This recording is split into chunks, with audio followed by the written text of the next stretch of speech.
Second Cup is brought to you by Roswell Park Comprehensive Care Center. Hello, good morning. It's 8 o'clock on a Wednesday. Glad you're with us. My. Christmas 1 week from tomorrow. Nailed it. We had a little issue during the show as Ed shorted us a day till Christmas. And I was like, no, Mama needs all the time she could get. Well, frankly, I do too, to be honest. Russ and I were having this conversation last night because his parents are coming over. Everyone's making brajol for Christmas Oh, my, Day. fancy. Yeah. Wow. That's a lot of work. Well, no kidding. So they need to do it. They're going to come over on Saturday to make it for Thursday. Okay. And then What do they do? Freeze it? beats me. I'm sure they do. Yeah. I'm sure that they'll just I'm sure or I don't know. It'll be fine. Bottom line here, they need the space to work, and Russ has all of his presents laid out in that space. So he was rapping furiously last night. And where are they doing it? Downstairs in the basement kitchen. Oh. They're very Italian. Wait, at their house? At our house. You have a basement kitchen too? Yeah.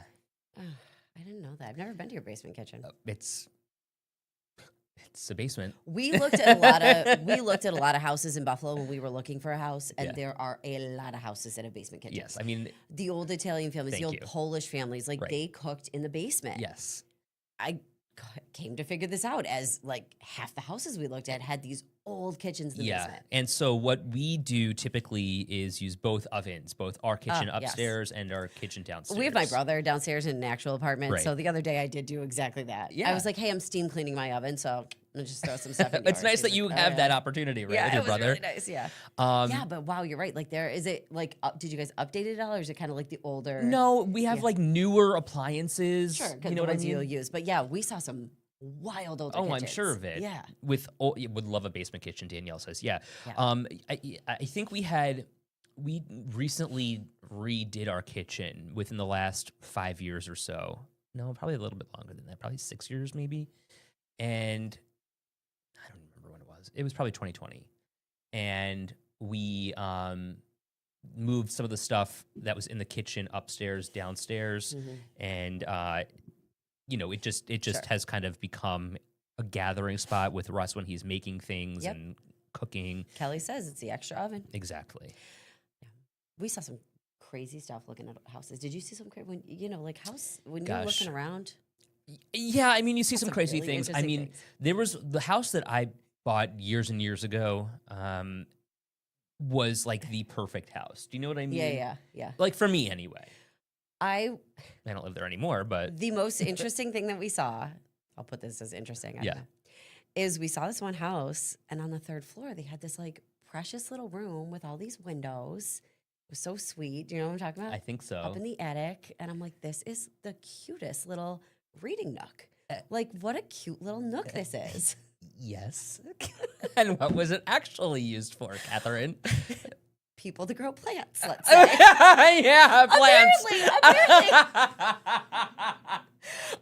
I thought, what an adorable little It probably nook. smelled very floral, It too. didn't smell like anything. It was, but like, I was like, this is a precious. No, I'm gonna bring my rocking chair up here. I was like, it's a little chilly. Contact but high.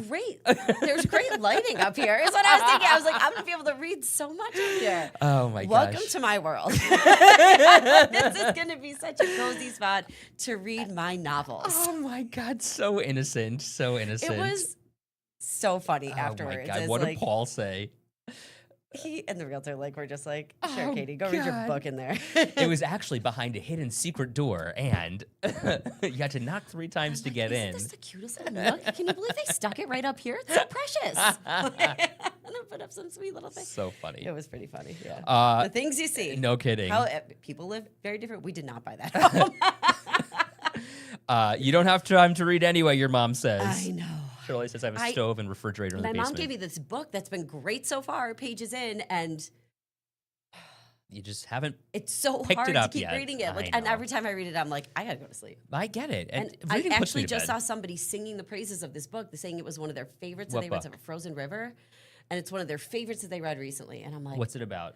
We're not very far into it. We're only like 20 pages into it. I keep reading like a page or two each night, and then I'm so tired.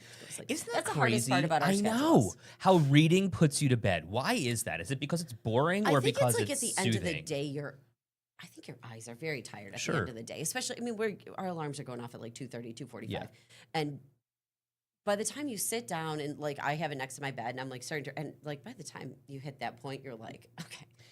It's interesting because I feel like I always find myself dozing when I'm reading, and I just don't. I wake myself back up, and then I'm like, let me read one more page, and like I wind up putting myself back to bed. I don't know. Yeah, it's really hard if you get to a really good part too. Because you're like, I just want to get to the end of this. Exactly. And you're like, I gotta go to sleep. Excuse me. Wow. Anyways, looking forward to finishing the book sometime in the next year. Yeah, canning, great to do in the downstairs kitchen rather. Sure. Julie, I always fall asleep if I read a book. Kim says the TV puts me to sleep in bed. Honestly, I do too. Me too.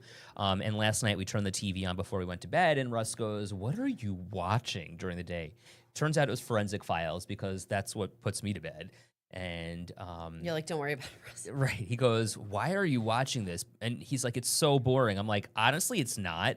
And the guy's voice, the narrator, do you ever watch Forensic Files? Yeah. Okay, so it's like on HLN, it's like a 24-hour constant rotation, and I love it because it's always on when I want to go to bed, and the guy's voice always just kind of soothes my soul. I do like a good Dateline, though. I love Dateline. I do too. That was Morrison's voice is honestly fantastic. my dream job. That Dateline is, if Well, there's I mean, anything, right. Yeah. Jason says, I love to read. I just finished Mark Goldman's book on Buffalo. Cool. How was that? I wish I read in winter, Kelly says. Summer reader. Okay. Well, you're very busy in the winter, though, Kelly. So I get that. I could totally see being a spring, summer reader, because you're sitting outside. Maybe yeah, glass of wine. Yep. It's super relaxing. I do, let me be very clear, read a lot of books on a day-to-day basis. They just go by very quickly. I'm like, what book do you want to read now? Oh, with Logan. Brown bear. What do you see? Oh my gosh. I see mommy looking at me. I see a red bird looking at me. And he's got this, someone gave us this, my mom's friend Marita gave us a version of the book where it has a slide to the next thing. So I read the words and he can slide it. Boy, does he like that. I'm sure. So cute. Yeah. He's learning. Oh my gosh, tell everyone what he said. Wow. Can you pull up the video? It's the little things, guys. He's so talented and smart. Yeah. No, he was looking at our Christmas tree and yesterday, and I think I say stuff that he tries to repeat too. Not mama, at least not yet. But I said, the Christmas tree, wow. And he goes, wow. I put it on my Facebook page. Yeah, it's so cute. I know, you really do, Ed. You blow through these books with the little kids. And you know what's so funny? There's some that they really gravitate to. And there's some that they just don't like. I still cannot get through this one. I'm dying to know how it ends. I mean, it's like 15 pages. Every time I start reading it, he get about 2 pages in, and he pushes it out of the way. He doesn't like this book. I can't.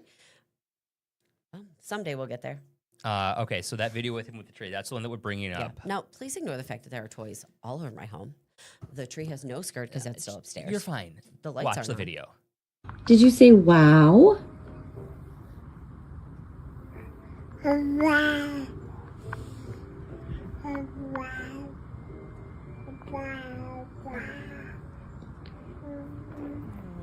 Wow. Did you say wow? You heard it here first. The kid's a genius. Wow. Oh my God. Kelly says, so excited for at least the next couple of days of normal hours. All my kids home for the next couple of weeks. That's so great. Yes. Everyone reacting to the video. Yes. Oh, somebody else told me, I like your tree and how it doesn't have like every like ornament the same. And I was like, I'm the kind of person where like I love the ornaments that are from all different places. Mm-hmm. We get them on a trip. So like I actually sent my friend who lived in Baltimore and then Arizona, the 2 ornaments that I got when I was with him there. Oh. Like I love to pick them up different places. Every time we go on a trip or people give them to me, like I know all the ornaments. People make them. Meaningful. Yeah. Love them. Lauren's 2-year-old, Rosalie, has become my best friend. That's funny because didn't she not like you for a while? Yes. Same. Imagine how that works. You finally won her over. Right. I don't know what happened, but the other day she was like chatting me up and we like bonded and I was carrying What her. did she say? She goes, "Oh dear." That's so... Oh no, she said, "Oh goodness." She said, "Oh good God, that's so good." Like, oh goodness. isn't it so funny the stuff they come up with that yeah. they say? Oh, it's hysterical. I was cracking up. Oh my gosh, it's so funny. And my other niece, one of my other nieces, Alana Marie, is here. I just love them so much. Don't you get something from being around these? I mean, even before we had Logan, like we used to love going over to my girlfriend's house because her son, Paul, because Paul is a player. Yeah, and like he'd be, Uncle Paul, you play sword fight with me, and always the answer would be yes. Of and course. then Paul was like teaching him insane sword fighting techniques. I'm like, he's 4, right? So maybe don't. But do it at the same time. Do it. Have at it. His exactly. Parents are gonna never invite us again. It's because we put effort into being with her. Yes, when you play with them and you talk to them, you know, whatever, they want to be with you. That's my favorite thing in the entire world, where Uncle Ed, look at this. Uncle Ed, look at that. Yeah. Uncle Ed, try that with me. Yep. I was making her fly the other day, and everyone else wanted to fly too. Oh God, they're all so much bigger. Yeah, even Alana, and I'm like, Yeah. Paul's been doing the thing where like the baby's crawling like crazy. He is all over the place, and Paul will be like, "I'm gonna get you," and he laughs like he's not got a big, belly laugh. You know, you see, right? He doesn't do it that often, but that was doing it the other day. He was like, "What about wrestling?" Cracking up. Paul taught him. Paul goes, I'm like, this is my sweet little boy. Like, you see what I'm doing with him. Wow, wow, to the tree. Paul goes, you want to wrestle? And the baby goes, rah. And I'm like, what is this? Like, what is this? It's so funny. That's why, like, you've got 2 different personalities in our home. Well, I mean, it's like, look good cop, bad cop. Look at the beautiful tree. Wow. So funny. I'm like, okay. It's so exciting seeing where they're going, what they're going to do next. I know. Yeah. I need to come over and say hi. Oh, come swing by anytime. Would you like the latest version of whatever's going around? No, actually, that's a great point. That's a great point. Oh, boost your immune system. Come on over. If a little kid comes and says, answer their phone, you answer their phone. We love our little ones. How about the kid? Okay, this is oh unrelated. my gosh, I know exactly where you're going, and I know. Unrelated to what we were talking. If you watched the morning show this morning, there was a protest about one of the schools that potentially could close. Right. They're in Buffalo. They're waiting to make the decision now. But there was a little boy that we talked to, and if he wasn't the cutest thing, first off, he was so articulate for probably being, 6. Right. But the funniest part of it was, I don't even have my coffee cup, but it was probably like hot chocolate or something. But it looked like a cup of coffee because it had the lid, and he's standing there talking in the microphone, holding the cup of, it looked like he was holding the cup of coffee. Yeah. Like, oh, he's going to be mayor one day. He's a businessman doing an interview. Yeah. He was adorable. And he was just so sweet. And you're right, articulate is a great way to describe Yeah, like him. for a tiny little human, sometimes the stuff that comes out of your mouth. Well, Alana was like that. I met her when she was 2. She had just, right before she turned 2. Yeah. I've known her that long, that she was speaking in full sentences and having adult conversations. She was the first child around 2 adults. Oh my God. Probably, It was unbelievable. Yeah. Speaking of the city of Buffalo, one thing I want to talk about here is the city of Buffalo budget. And as you know, I've been covering it significantly and in depth for, the last 2 months or so. And if you follow me on TikTok or Instagram, you'll see that I've posted a number of videos giving you constant updates about what the elected officials are saying about this budget blunder. Essentially, the city controller says that there's a $54 million budget shortfall. Yes.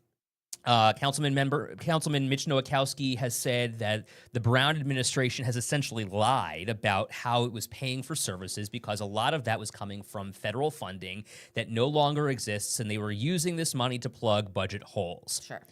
Now, on the other hand, after all of this aired, acting mayor Chris Scanlon called me to City Hall.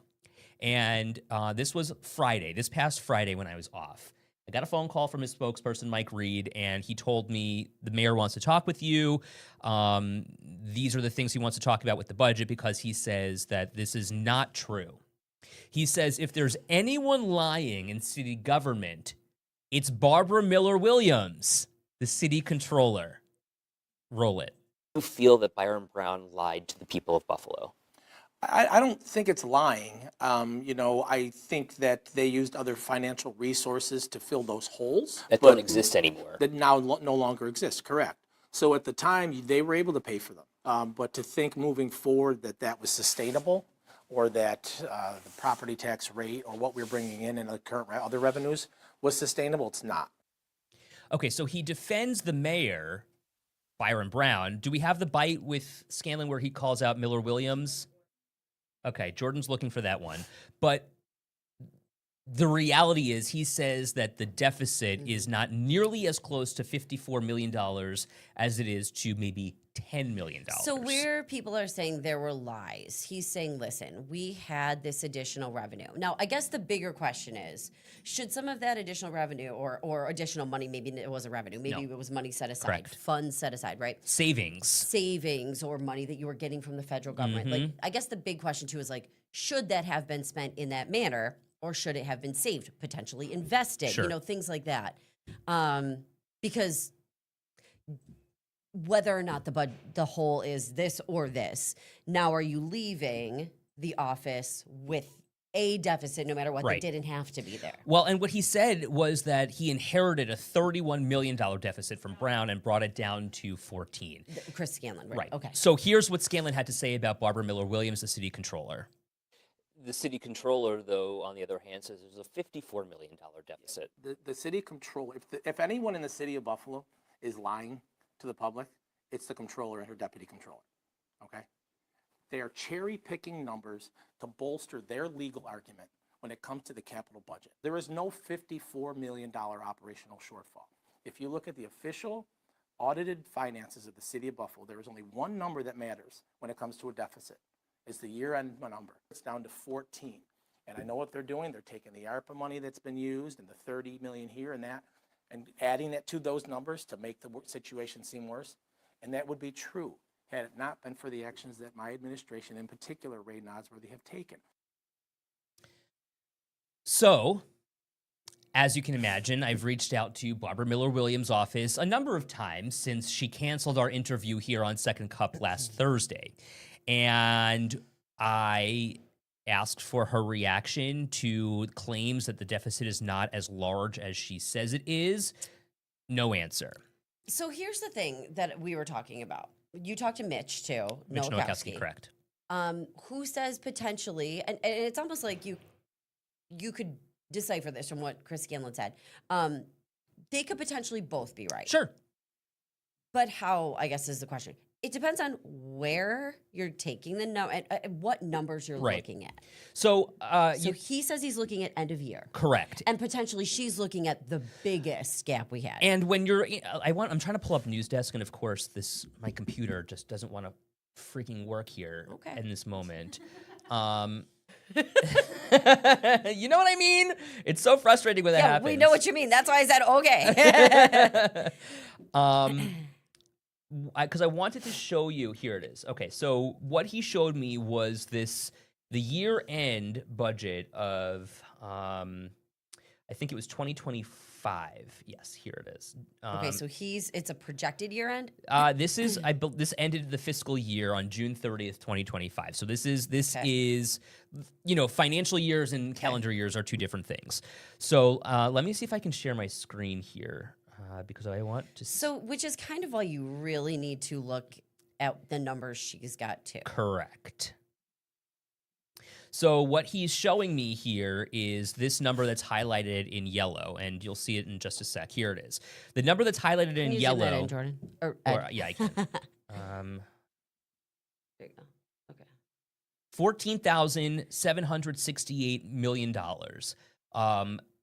$14,768,000 is what he says is the deficit year end of 2025, June 30th, 2025. But if you look up a couple of lines where you goes to total expenditures and you see excess or deficiency of revenues over expenditures, you'll see it's almost $55 million. There's her number. And that number is total governmental funds. So we're talking general budget, a deficit in real time is what he says of $14 million versus the 54 million that the controller says is in total governmental funds. Now, again, trying to clarify this with the controller is like damn near impossible because you can't get her to respond to an email or respond to a request to come on the show to defend her stance here and explain where this $54 million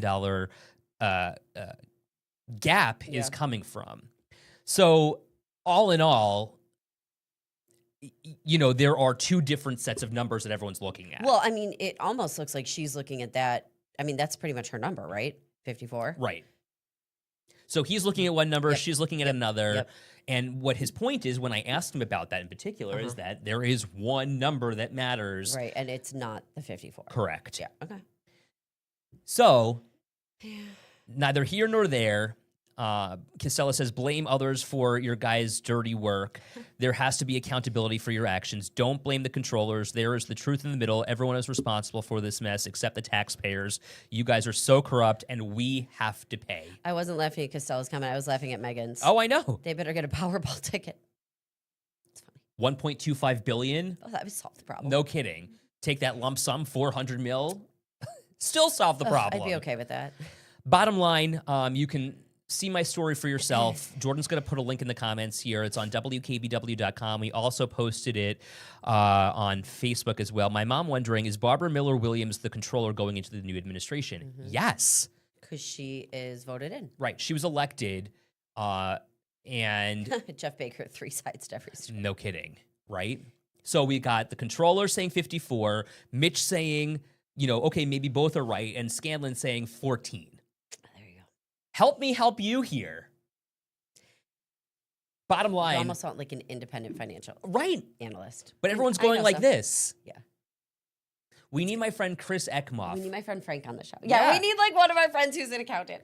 Chris Ekmoff is a forensic CPA. Oh, yeah.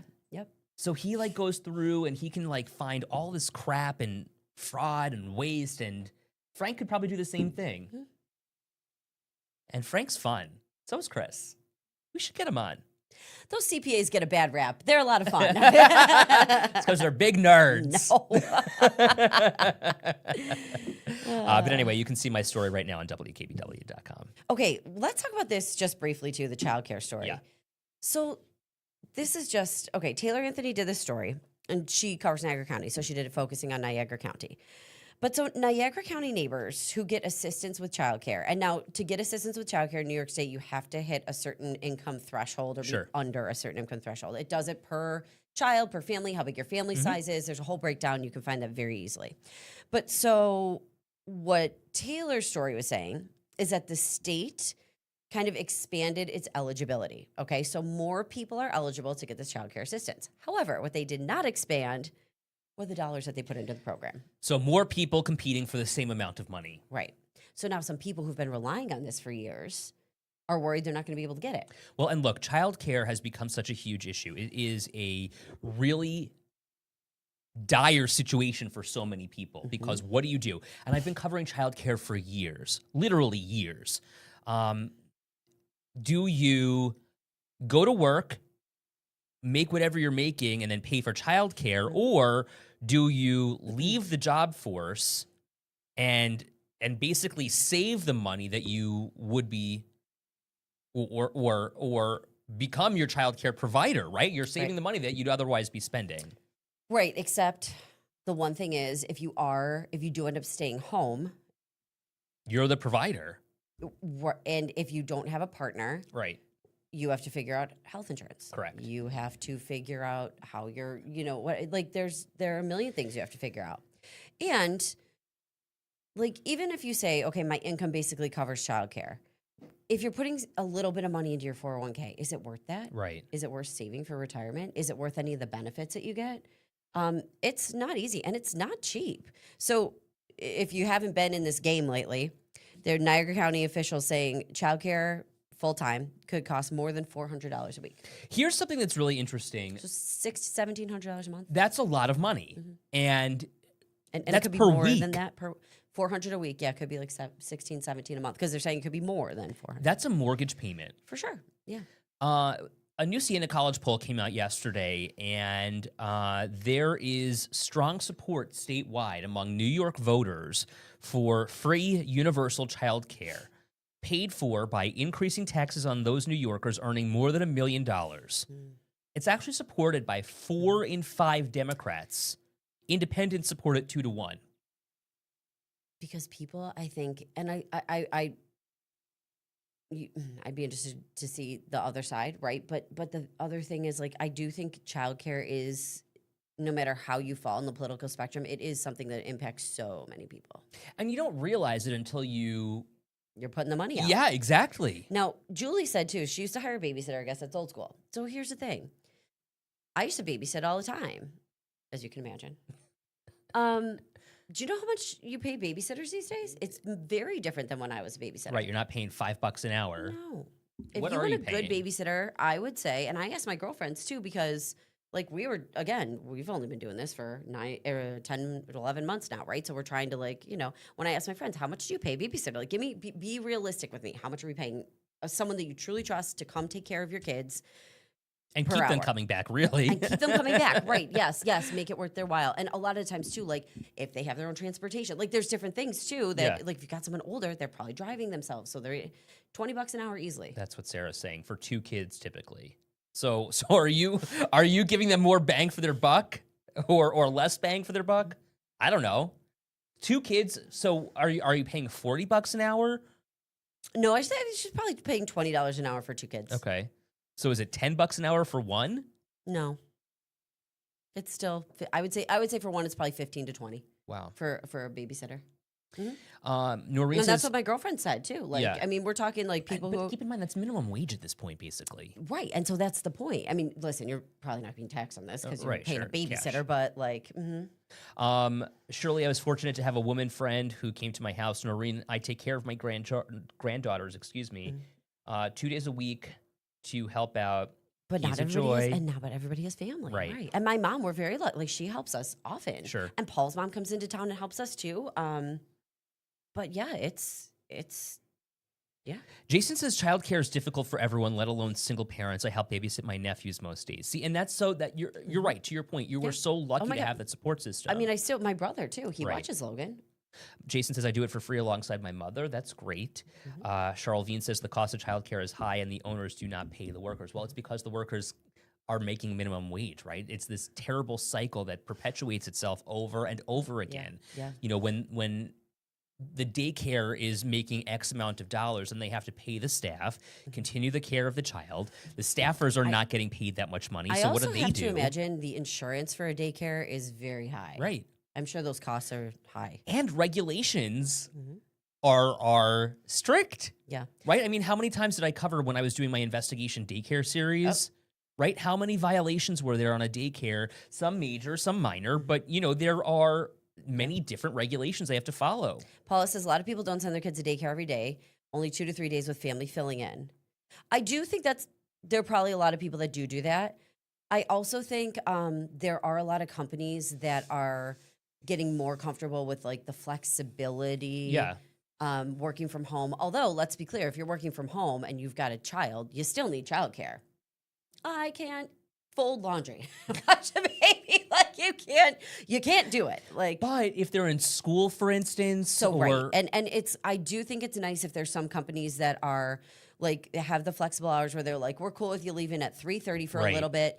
Pick your kids, like maybe your kids are a little older. Go pick your kids up from school, get them to dance or wherever they go next, and then come back, finish out your day, work a little later. Like, and frankly, I mean, that's the way the world works I think right so now. too, and I think that's like a good balance for a lot. Or there's some people that do like, oh, maybe I work 4 days a week instead of 5, and I flex out the hours.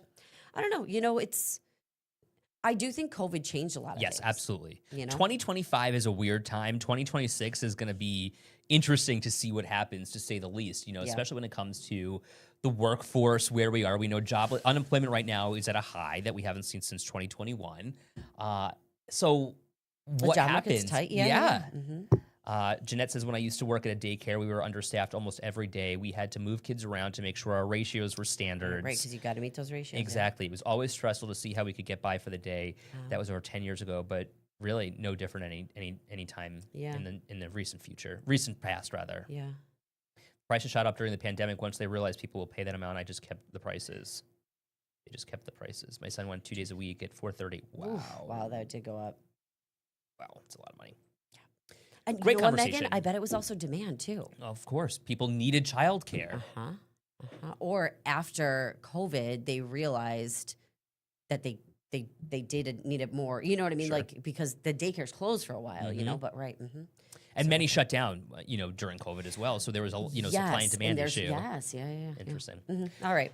We got to get the show on the Boy, road. Thanks for being with We could us. talk all day. We appreciate you. Have a great day, everyone. See you tomorrow.